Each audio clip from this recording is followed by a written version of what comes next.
Yukishiro, the red light district. It's a famous establishment in the Ueno area. When night falls, the raucous laughter of drunken patrons and moans of prostitutes fill the air. It buzzes with the atmosphere of a festival on the inside.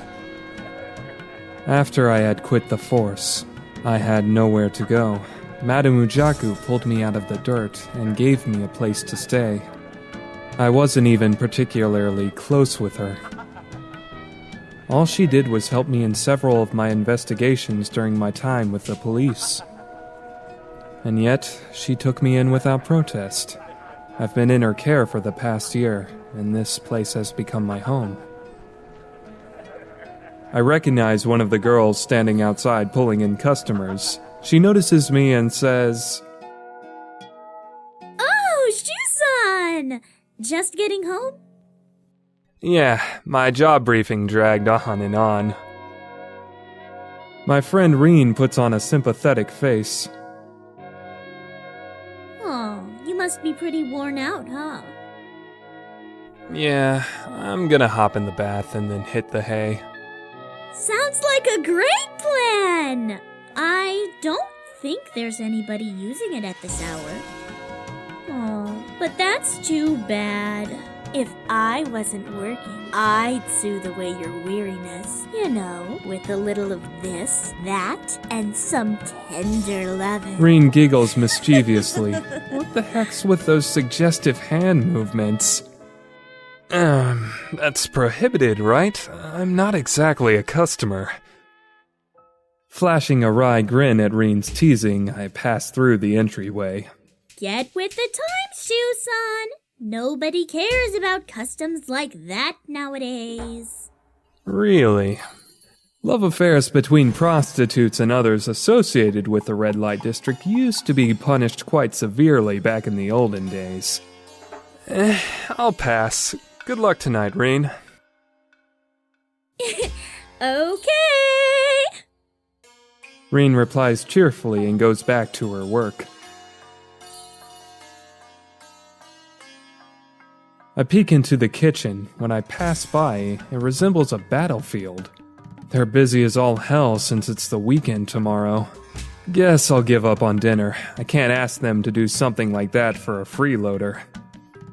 I've still got these takoyaki I bought as a present for Hatsune. I'll just eat them if hunger strikes. I warily trudge up to my room. After ascending the stairs and rounding a few corners... The hell are you doing? I'm sorry. I'll clean it up right away. I hear a belligerent voice. It looks as though someone's dropped a serving platter. The girl in question is getting a verbal lashing by an enraged woman. Oh, it's Hatsune. Hatsune's a new arrival and too young to take on customers, so instead she does odd jobs like cleaning and serving food. She's had a strange crush on me ever since I came here on police work. You really are a stupid girl, aren't you? Ugh, look, you even stained my kimono.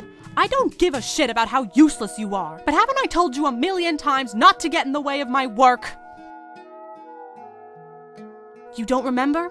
Is your brain just there for decoration? Do you even have one in there at all? I'm sorry. I was careless. Hatsune apologizes over and over while cleaning up the broken dishes and food. The woman scolding Hatsune is named Otoha. She's a prostitute in the same age as Reen. You think that kind of excuse will fly? You're such a useless little brat! I just can't comprehend why Madame Ujaku cares about lazy slobs like you! I'm sorry. Hatsune is at fault for dropping the platter, but Otoha's going way too far. It looks like she's just venting her other frustrations out on Hatsune.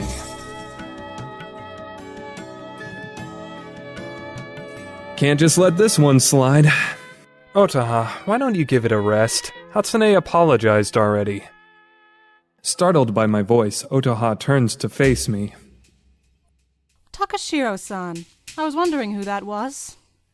Good lord, I'd rather not have you butting in, you good-for-nothing freeloader. This is Yukishiro business. Aren't you going a bit too far, though?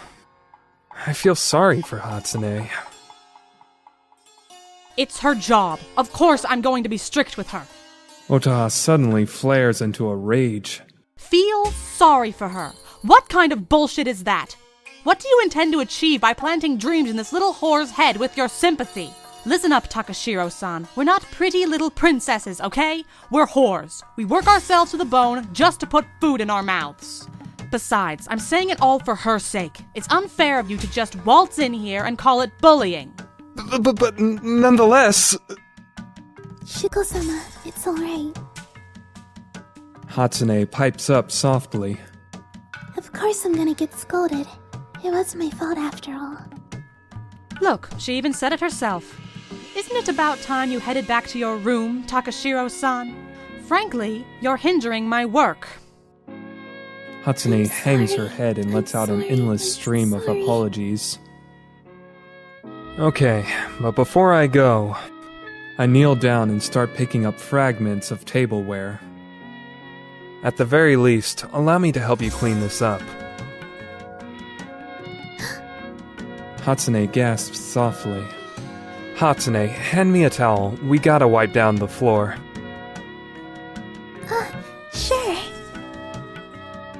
The tableware clinks as we gather it up. We continue our cleanup work in silence. Ha! Absolutely ridiculous. What is this, some kind of charity work, Takashiro-san? All I see is a pathetic little man groveling on the floor. Otoha stalks off, all the while Walks calling me knows the names. place. I chuckle at her words. After all, she does have a point. Hatsune looking over at me with tears glimmering in her eyes. You're not pathetic at all, Shugo-sama. Her voice is soft, but I can hear her loud and clear. Thanks. Hearing you say that makes me relieved, Hatsune. Oh, that reminds me. I bought you a present. Your favorite food is takoyaki, right? Come to my room afterward. We'll eat them together. Oh, but I've got work. I see. Yeah, looks like you guys are pretty busy tonight. No time to be playing around, huh? I'm sorry. Nah, I don't mind. Don't overwork yourself, though. Make sure to get some rest if you're tired. Okay, Shugo-sama. Hatsune nods in agreement, her face gravely serious. I'm probably worrying too much about her, though she does tend to be overly serious at times. We finished collecting the broken dishes into the tray and wiping off the floor. This should do it. I'll just take these to the kitchen. I'll do that. Hatsune takes the tray from me. Okay, thanks. Sure. However, Hatsune stays rooted in place. She stares at me silently. It looks like she's vacillating about something. What's wrong, Hatsune? Shugo-sama, thank you for speaking up on my behalf. It made me really happy. After saying that, Hatsune flees, her face flushed bright crimson. Come on, slow down. You're going to end up dropping them again. The clamor of the party downstairs echoes around. It looks like the ladies' work won't be finished for a while. Well, time to head back to my room. The room provided to me is located deep within the bowels of Yukishiro's second story. It's pretty drab. It used to be a storage room, apparently, but it's more than adequate for an unassuming freeloader like myself.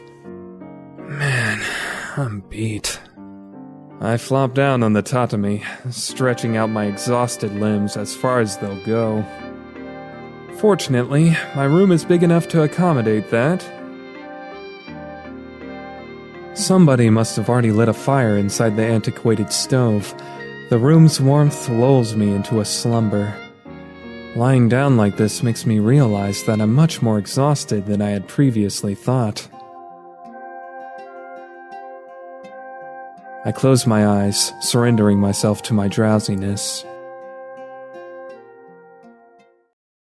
I didn't get a chance to relax the entire day. The case of the Kohzuki family's missing daughter. I've got to make my rounds of Ueno starting tomorrow and search for Kohzuki Yura. No. There's no need for that, I suppose. To begin with, Keiichiro, the person who hired me, doesn't even want Yura to be found.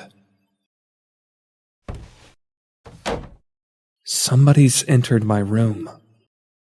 These obtrusive footsteps, this impudent voice.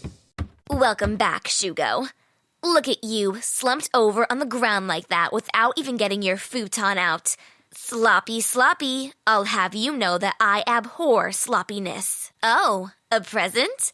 Well done, Shugo. I shall accept your present gladly. There's rustling as the package of takoyaki is opened, without my permission. Anyway, life is short, and even if it wasn't, there's only a small amount of time left to a loser like you. At the very least, you should get your life in order and try not to loaf around. That's a piece of advice from me. How kind of me! You don't get it, Shugo. Was that too difficult to understand? My apologies. I'll explain it in a way that even you can understand. Okay, time is not objective, but rather a concept which should be treated subjectively. It conforms to the abilities of the person using. You're so annoying! I yell and cut her off mid-sentence. Hey, morning, Shugo. Nona. This crazy girl is Takashiro Nona. To my absolute dismay, she's the youngest child of the Takashiro family. My little sister. She shows up like this from time to time, blabbering on about whatever she wants, and then leaves. I wish she'd put herself in my shoes for once. Long time no see. Rejoice, Shugo, for I am hale and hearty. Yes, I can see that. Since I haven't seen her for a while, I had this glimmer of hope buried in my heart that she'd cut ties with me. But of all times for her to show up, why when I'm this tired? What the hell did you come here for? My tone comes out grouchy. Naturally, Nona doesn't pay it any heed. Right. I came by this area because I had some business in Ueno, and I happened to remember that you were living in this brothel. I couldn't just pass through without dropping in. Just remembering would have been sufficient. Oh, you're so cold-hearted, Shugo. I'm one of the few relatives you have living in Tokyo. Shouldn't you want to see me once in a while? Nona heaves a large sigh and continues on solemnly. Besides, Shugo, I've been reflecting on how wonderful family is ever since I left home. Just thinking of our relatives makes me feel all warm and fuzzy inside. But there's only one person in our family who can make me experience such heartrending emotions. That's you, Shugo. Huh? I love you, Shugo. Nona then lifts up her skirt. I'm frozen stock still. What's wrong, Shugo? What's with that strange look? Nona asks me, the very picture of composure. Whoa! I'm the weird one here? Well, if that's the case, then don't get in the way of your beloved brother's rest. I'm exhausted from work today. Shugo, that's your problem.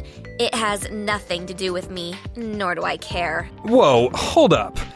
Didn't you just tell me that you loved me? Come on, think about how I feel, will ya? However, Nona ignores me and continues. Love is a one-way street. Did Rilke say that? No. Was it Daze? Or perhaps Ogori Moshitaro? The hell if I know. Well, it's definitely not that last guy. I wonder if that murderer would understand my interpretation of love. Huh? What are you talking about? You've at least heard the rumors, correct? Those bizarre serial murders that have created quite the stir in Ueno. It appears that the culprit enjoys the taste of human flesh. How did you know about that?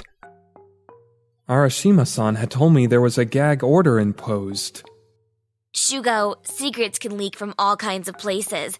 The more you try to hide something, the more people will want to know about it. The murderer is a hot topic around Oimachi, where the corpses were discovered. I guess she's right. During my time on the force, there were numerous times when information was leaked. No small wonder what happened in a case like this, what with all the ruckus it's been raising around town. There are a lot of people involved. You can't stop people from talking. Not bad, Shugo. So you knew about our killer's tastes, huh?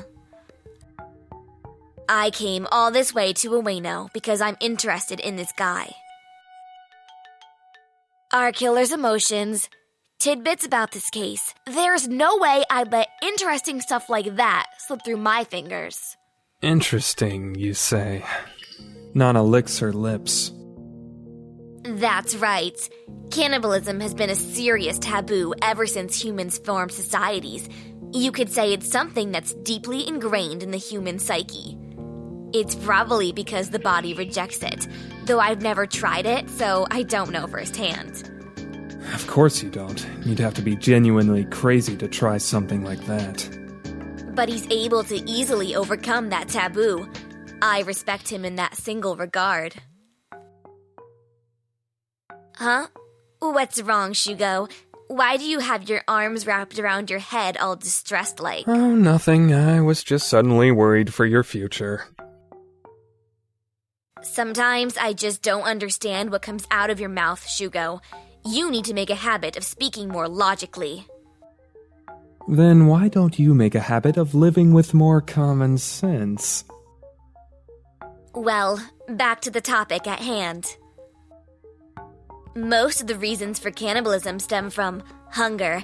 I've heard that ever since primitive times, humans have been an important source of protein. She's veritably overflowing with these shady-sounding facts. Even in this modern era, instances of cannibalism occur occasionally, with hunger being the origin. It's pretty rough being driven to the verge of starvation. You experienced that yourself on the southern battlefront, right? Not the best memory I have, but... That's true, but... There's no way I could have eaten another person. If I had done something like that, I would have lost what makes me human. What a delicate man you are, Shugo. For some reason, Nana's smiling happily. Delicate, but cowardly. What's the definition of human? It's different for everybody. I wouldn't discriminate against someone just for getting hungry and eating human flesh. At any rate, that's not the only reason. Up until a few decades ago, apparently a certain tribe in South America would consume the flesh of its enemies. It wasn't necessarily out of hatred. It was an action of praise and reverence for the strong members of the opposing tribe. They wanted to absorb their strength and gain new powers. They believed in those sort of magical rituals. I'm starting to feel queasy. At any rate, humans require strong emotions to overcome taboos. Pure, one-sided, fanatical emotions, solely to fulfill and stoke one's own desires. Those emotions are sometimes referred to as love. Nona continues speaking cheerfully about the bizarre murders. Shugo, the key to deciphering the murderer's tale is love. What do you think? He's quite the romantic. My kind of guy, right? She's always meddled around and played detective in cases that occurred in our neighborhood. You've got all the time in the world. Why don't you investigate his case with me? Lately, she seems to have been refining the weird stuff that comes out of her mouth. I don't like where this is headed. You need to quit doing this, Nona. Nothing good would come out of an amateur like you sticking her nose where it doesn't belong. Besides, the detective in charge of this case is Arashima-san. He'll nab the killer soon. He's got no time to deal with your meddling. He is formidable indeed. If that's the case, then I'd really better get going on my investigation. Come to think of it, for some reason, she respects Arashima-san. Well, it's a waste of time for me to be here if you're not interested. The murderer isn't going to just sit around, you know. Hey, Nona, wait! She ignores my flustered attempt to hold her back. Goodbye, Shugo. I'll drop by to hang out next time I'm in the area. Nona leaves abruptly, in the same way she entered my room. I swear, every single time she has to make a racket. I flop down once again onto the tatami and close my eyes. To add insult to injury, she's eaten all my takoyaki. Now that I think about it, Nona is a teenage girl. It might be hard to believe, but the shocking truth is that she's about the same age as Hatsune. To think that she's wandering the streets searching for a serial killer. Damn it, Nona.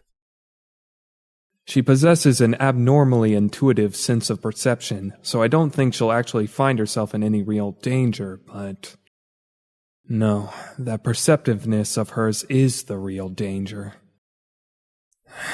Quit giving me extra work to do. Not only do I have to look for Yura and Ueno, but now I also have to keep an eye on Nana's actions. If she tries to meddle in the rest of the murder cases, I'll have to stop her at all costs. Though she's not the type to just sit there and listen obediently to what I have to say. I sigh. While lying there, I'm rendered immobile by a second onslaught of drowsiness. I'm going to get scolded by Hatsune tomorrow morning for not sleeping inside a futon, huh? I descend into slumber while those thoughts swirl inside my head.